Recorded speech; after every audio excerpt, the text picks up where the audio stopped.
So I'll apologize in bits because mine's actually kind of long, and there are different mentions of violence, and it's like a slam poem. So I'm gonna figure out how to turn the page later. Okay. It's 2 a.m. in Orlando, Florida, the land where dreams come true, the state of sunshine at the Pulse nightclub, dancers and flashing lights, inclusivity, my aching heart. It's Harvey Milk's assassination, the first of us to be an elected official. I want to be a leader one day, just a San Francisco supervisor in 1978, shot in the chest while giving a speech, blood and muscles, the AIDS epidemic. It's Alan Schindler, the U.S. Navy officer, protector of our country, stamped to death in a public restroom while completing his service, killed in the very country by the very civilians for which he was fighting bloody hearts and broken mirrors. It's every single word of the don't ask, don't tell policy, passed by a democratic liberal hero, campaigning for human rights while simultaneously taking away our right to serve openly in the military, saying that our presence would create an unacceptable risk to the high standards, good order, and discipline that are necessary for the function of the military, immortality, and searching eyes. I could die for this land, cover a landmine with my flesh, or jump in front of a spray of bullets to protect my fellow Americans. But I couldn't tell my team about my love, that my truth would create unacceptable risks.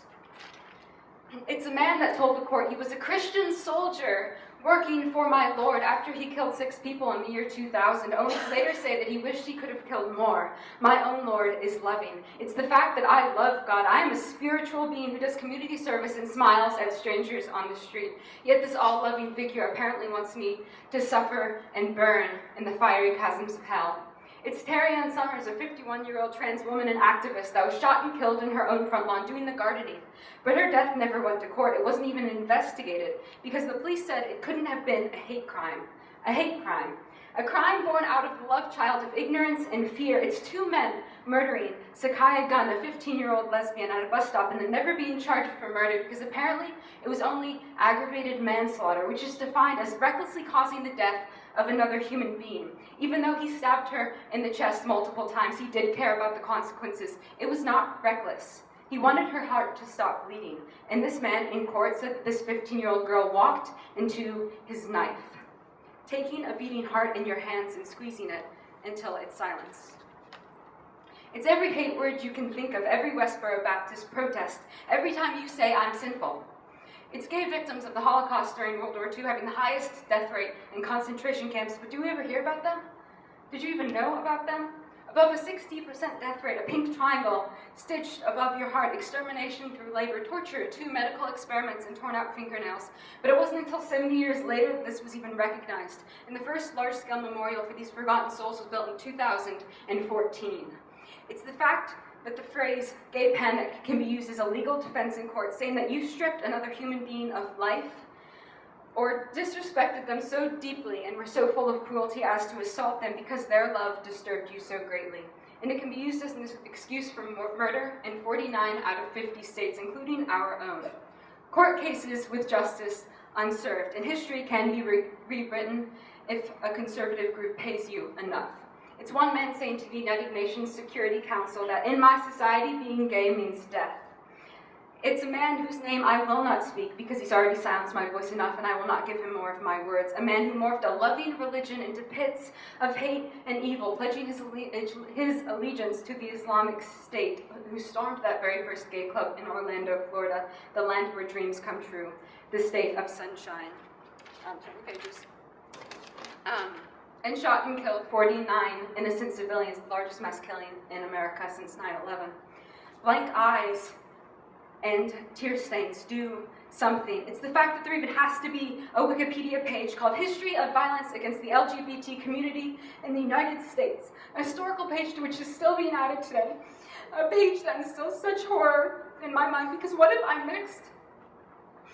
That is my history, that is my struggle.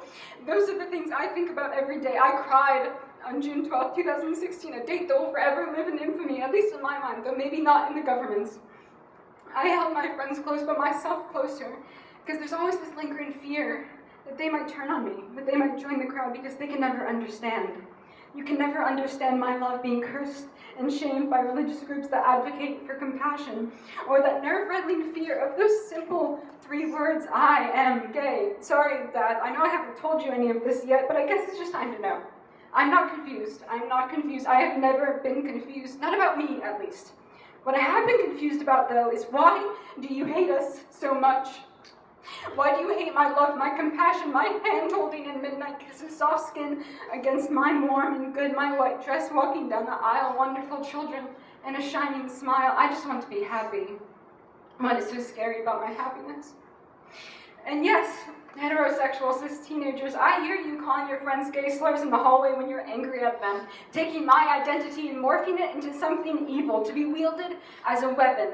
And I do not want to be your token gay friend, and that A and LGBTQIA+ is not for you. Because repeat after me, not everything is for you. Stealing from an already underrepresented group of people, our one and only acronym. Stop trying to present yourself as a good and pure ally while simultaneously shutting our mouths, speaking over us, making us feel lesser. I appreciate you, but don't you dare lecture me about the struggles of my community. I think that was actually a good turn.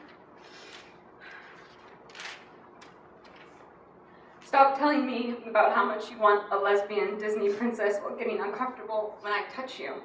I don't want to get into your pants. I want to be a compassionate and caring human being. And yes, I have short hair and I'm wearing a suit right now, but that does not make me a stereotype. It does not make me less of a woman. We are all human beings, and I want to send a message to every single ball of energy in this world, to every single person. Stop killing us. There's been enough bloodshed and hate over something as simple as love. Love is love. Love is love, you tweeted out on June 24th, 2015, a day when I cried as well, but this time they were happy tears. When my love was recognized by my country, I am an American. But where were you after that? Were you on the sidelines? Did you do anything? Or did you just Instagram a rainbow heart and then forget about us? Are you dedicated to helping us, or do you just want it to seem that way? Respect is what every group needs, but dedication must be there too, energy and time. I want to dedicate this poem to every member of my community because I support you all, I love you, and we are mighty and strong, flying our rainbow flag even in the greatest of storms. We are more than a single character in your favorite TV show, more than that one person in that one movie that you see for maybe a second and then just disappears or dies afterwards. A sea of misrepresentation. I want to dedicate this poem to every person whose identity has been stripped away from them and used as a joke, used as a weapon, used to silence their voice. I want to dedicate this poem to Madeleine Bordeaux, a fierce human who just wants to love other humans and be happy, a child of the ocean, and in the memory of her late and great-grandmother. Love, but that doesn't matter if you don't work for change. And I don't care if you couldn't care less about marriage equality, Representative Jesse Topper, because it doesn't matter if you vote down every single bill that is working to pass and help our rights. I want to dedicate this poem to all of the brave souls fighting against this hatred, fighting for me and my people, to every spirit, to every speck of stardust and smoke. I hear you, and I am with you. I am gay, and I will not apologize. Thank you.